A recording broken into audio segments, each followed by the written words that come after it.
Welcome to Bill's Aviation Podcast, where your stories are our stories. I'm a general aviation pilot, aviation writer, airplane builder, avionics developer, test pilot, and general screw-up. All stories feature Joe and his merry band of miscreants. The purpose of these stories is to educate and entertain pilots.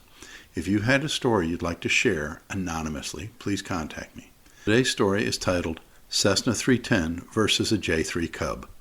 Joe had just landed at a large uncontrolled county airport where radios are not required when he noticed a classic Piper J3 Cub taxiing in as a light twin Cessna 310 was touching down on the runway. Once the 310 had cleared the runway, Joe heard the following exchange over the radio. Well, not much of an exchange, as original Cubs do not have an electrical system, thus no radios. And handheld radios don't work very well in Cubs if they have the original unshielded ignition harness, which will blanket any transmissions from a radio.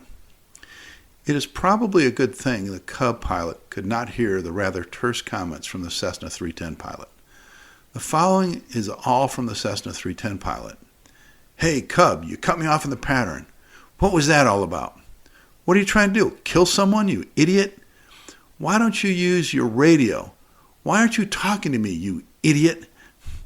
The aviation equivalent of road rage went on for a bit longer, as the Cessna 310 pilot was getting more and more vocal with each comment.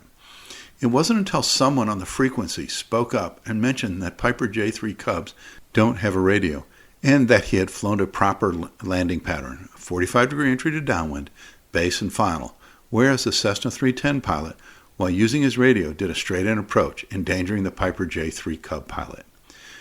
Joe heard the Cessna 310 pilot transmit in response that Piper J3 Cubs shouldn't be using his airport.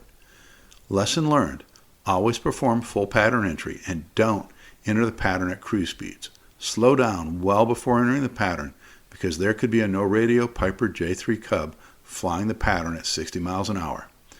This will help you see and avoid slower-moving traffic. Thank you for listening, and if you enjoyed what you heard, please hit the like button and subscribe by clicking on the logo in the lower right of your screen.